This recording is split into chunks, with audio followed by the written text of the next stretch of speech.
Ang wika ay hindi lang salita. Ito ay tulay para magpahayag ng damdamin, makipag-ugnayan sa iba, magbigay ng impormasyon, magutos at magbigay buhay sa ating mga kwento. Sa iba't ibang pagkakataon, iba-iba rin ang anyo at gamit nito.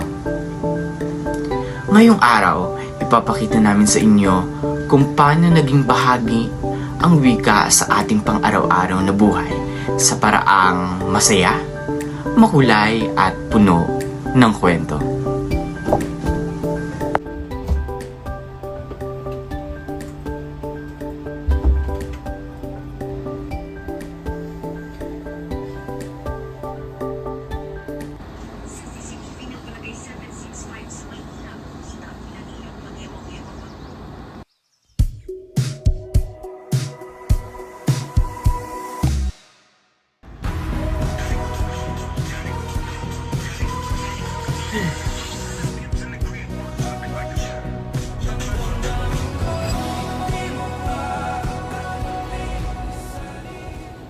Alexa, turn off the lights.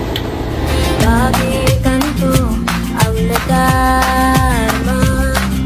Makita lang kita ng isang saglit. Ang araw ko ay buong buo.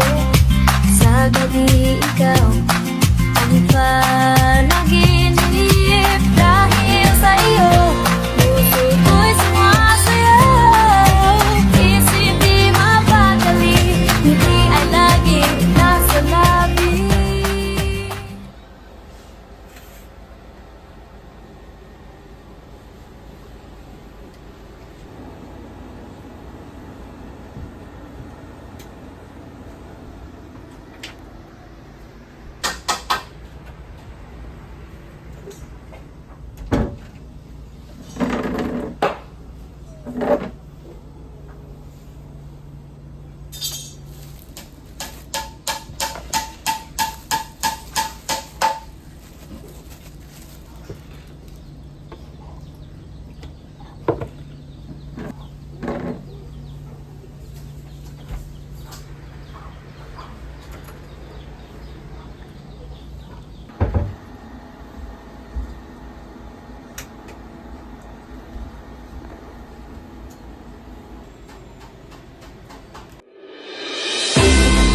Magandang araw, Pilipinas! Ipinagdiriwang ngayong buwan ng wika sa buong bansa. Layo ng selebrasyong ito na palakasin ang paggamit ng wikang Pilipino at ipakita ang yaman ng iba't pang wika sa Pilipinas.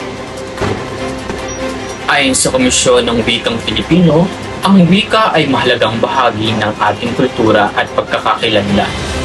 Hinihikayat ang bawat Pilipino na gamitin at pagyamanin ang sariling wika bilang simbolo ng pagkakaisa at pagmamahal sa bayan.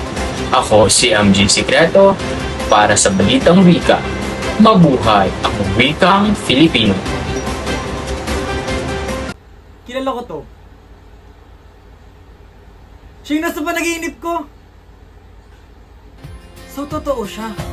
Wait, tinawa ko yung vlog. Grabe.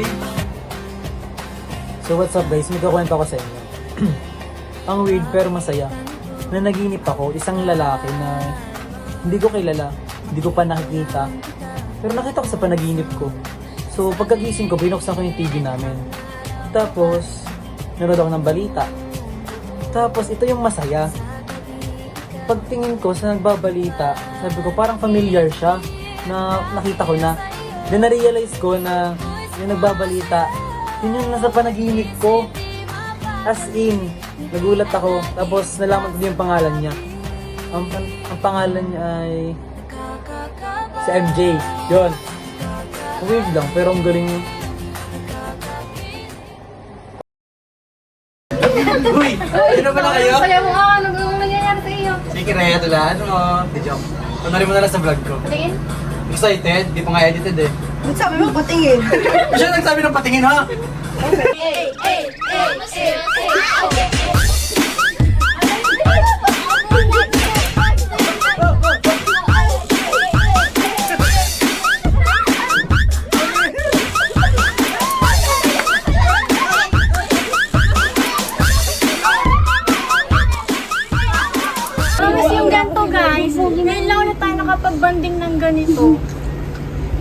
paano, may sarili-sariling ganap, tapos puro online class, may bagyo nga online class pa. Buti na lang may project tayo, may time para mag-hangout. Excuse daw halata naman banding ang gusto. Dada sa basher. Faye, sabay mo na nga ako kumuha ng tubig. Nauuhaw na ako. Sabihin mo muna, please, master. Ako na nga. Aling yan na. My God, guys, tingnan nyo, oh. Si Angelica ginawa ng work yung pag-release. Dale, pakiayos nga. Papanood ko sa kanila yung vlog. Sinama niyo na nga ito para may technician ko yan. Mataas. Yan na. Hi guys! Welcome back sa channel ko. At ito morning routine ko. Stop na. Stretching. Kahit 3 minuto lang. Tamad kasi ako eh.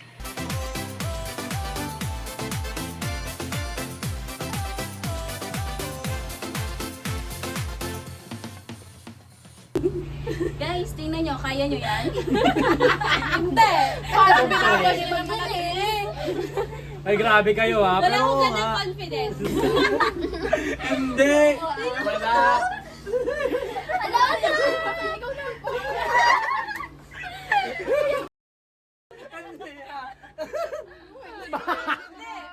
Parang ano naman.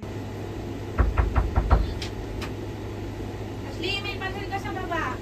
Gising na. Ashley, gising na. Tanghali na. Yung parcel mo dun sa baba, ha?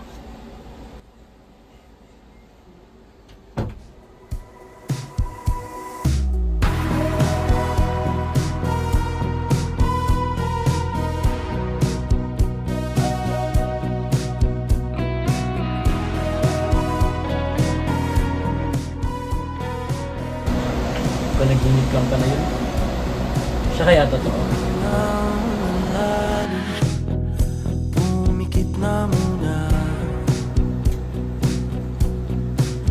at baka sakaling namamalikmata lang. Ba't nababahala?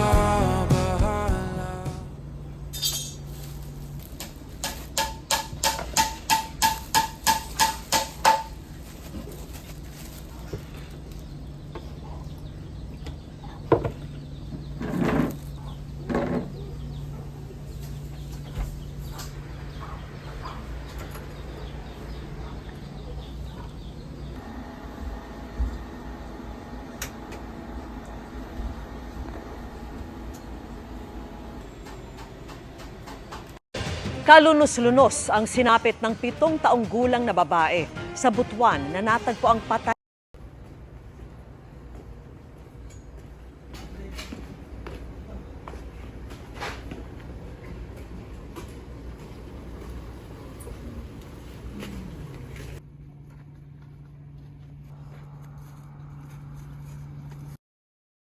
Teka lang.